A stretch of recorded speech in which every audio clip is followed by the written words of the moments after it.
মাতা জানকী সীতার আশীর্বাদে হনুমান অষ্টসিদ্ধি ও নবমিধি সিদ্ধি প্রাপ্ত হয়েছিলেন।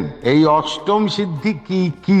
অনিমা, মহিমা, গরিমা, লঘিমা, প্রাপ্তি, পরাক্রম, ঈশিত্ব, বসিদ্ধ, এই 8টা সিদ্ধি হনুমান প্রাপ্তি করেছিলেন। আর নবমিধি কি? পরকায়া প্রবেশ, আদিবিদ্যা, কাদিবিদ্যা, বায়ুগমন সিদ্ধি, মদলাসা সিদ্ধি, কনকার সিদ্ধি, প্রজ্ঞেয় সিদ্ধি, সূর্য বিজ্ঞান, মৃত সঞ্জীবনী। এটা হলো নবমিধি। এই যে হনুমান চাল্লিশায় অষ্টসিদ্ধি ও নবমিধির কথা বলা আছে, এগুলো এই সিদ্ধি সাধনা।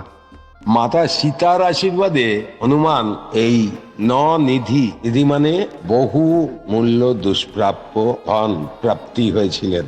এই নিধি কি কি? 1 নম্বর হচ্ছে রত্ন কিরীট। এত মূল্যবান রত্ন কোন দেবতার নেই যা হনুমান পরিধান করে থাকেন তার মস্তক। 2 নম্বর হচ্ছে কেউর। কেউর হচ্ছে বাহু বন্ধন, বায়ুভূষণ, যা হনুমানজি হাতে ধারণ করে। 3 নম্বর হচ্ছে নূপুর। এই নূপুর ছেলেদেরও আছে, মেয়েদেরও আছে। হনুমানের পায়ে নূপুর দেখা যায়। এতটাই পরাক্রমী এই নূপুর যে শত্রুদের নেত্রহীন করে দেয়। 4 নম্বর হচ্ছে চক্র। চক্রধারী হনুমান রাজস্থানেও দেখতে পাবেন, পুরীতেও অষ্টভুজ হনুমানের হাতে চক্র দেখতে পাবেন। এই চক্র সুদর্শন চক্রের নয়, পুরাণে হনুমান চক্রের কথাও বলা আছে, এতটাই শক্তিশালী। 5 নম্বর নিধি হচ্ছে রথ। এটা দিব্য রথ। হনুমান এই রথে যাতায়াত করেছিলেন এবং মহাভারতের যুদ্ধে তিনি অর্জুনের রথের ধ্বজায় বসেছিলেন। 9 নম্বর মণি। মণিও একটা নিধি। আমরা পুরাণে নীলকান্ত মণি, পদ্মভব মণি, বহুমূল্য মণির জায়গা পাই। হনুমানজির মাথায় যে মণি, সেই মণি কারুর কাছে দেখা যায় না।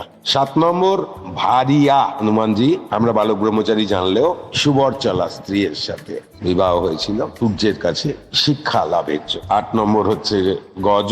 ঐরাবত সমুদ্র মন্থনের নিদর্শন পাওয়া যায়, অর্থাৎ হাতির বল সম্পন্ন হনুমান। আর নবম হচ্ছে পদ্ম, সাত্ত্বিক গুণ সম্পন্ন। এই গুণ তার মধ্যে আছে।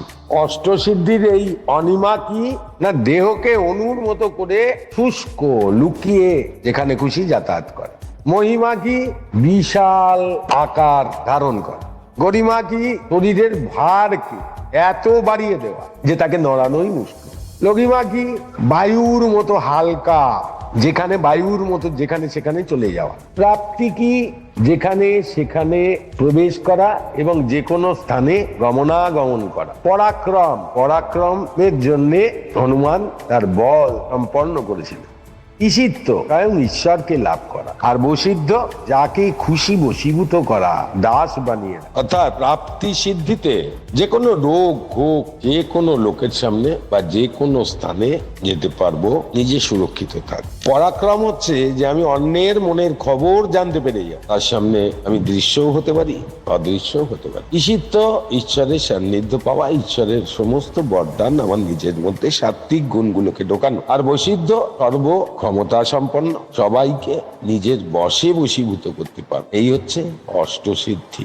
নববিধি ধন ও ঈশ্বর লাভের সমান, অর্থাৎ একজন বিশিষ্ট বলশালী দুষ্প্রাপ্য ব্যক্তির মধ্যে এই নববিধিগুলি পাওয়া যায়। এই নববিধির প্রথম হচ্ছে নববিধি সাধনা, পর কায়া প্রবেশ। অন্য ব্যক্তির মধ্যে আত্মার প্রবেশ ঘটানো বা মৃত ব্যক্তির মধ্যে আত্মার প্রবেশ ঘটিয়ে তাকে আবার জন্ম দেওয়া, একে বলে পরকায়া প্রবেশ। 2 নম্বর হচ্ছে হাদি বিদ্যা। এই হাদি বিদ্যা সাধনার মাধ্যমে আপনার খেতে ইচ্ছে করবে না, জল পিপাসা পাবে না, আপনি ইচ্ছা অনুসারে কিছুদিন না খেয়ে না জল পান করে আপনার জীবন অতিবাহিত করবেন। 3 নম্বর হচ্ছে কাদি বিদ্যা। বদলে যাওয়া মরশুম অর্থাৎ ঋতু, ঠান্ডা গরম বৃষ্টি, কোনোটাই আপনার উপর কোনো প্রভাব ফেলবে না। আপনি দীর্ঘদিন এই কাদি বিদ্যার সহযোগে এই বদলে যাওয়া ঋতুর সাথে যুদ্ধ করে নিজেকে বাঁচিয়ে রাখতে পারবেন। বায়ুগমন সিদ্ধি, হাওয়াতে যে কোনো স্থানে যাওয়া, অর্থাৎ আপনার শরীর শুষ্ক করে বায়ুর মাধ্যমে আপনি যে কোনো স্থানে ইচ্ছানুসারে প্রবেশ করতে পারেন। মদলাসা, ইচ্ছানুসারে শরীরের শুষ্কতা ওজন কমানো বাড়ানো। এই মদলাসা সাধনা করে হনুমানজি লঙ্কায় নিজের শরীরকে শুষ্ক করে প্রবেশ করেছিল। কনকধর, এই সাধনায় আপনি সীমিত ধনের স্বামী হবেন। প্রক্রিয় সাধনায় নবমীদির আপনি বিশিষ্ট মহিলার গর্ভে জন্ম নিতে পারেন, এমনকি কুমারীর গর্ভেও জন্ম হতে পারে আপনার। সূর্য বিজ্ঞান, সূর্যের কিরণ নিয়ে যে কোনো তথ্য কাজে লাগিয়ে আপনি আপনার কার্য সাধনা করতে পারেন। আর নবম হচ্ছে মৃত সঞ্জীবনী, এতে আপনি মৃত হওয়ার পরও নতুন ভাবে আবার এই মৃত ব্যক্তিকে বাঁচিয়ে তুলতে পারেন। এই হলো নববিধ সাধনা মাতা সীতার আশীর্বাদে হনুমানজি প্রাপ্ত হয়েছিলেন।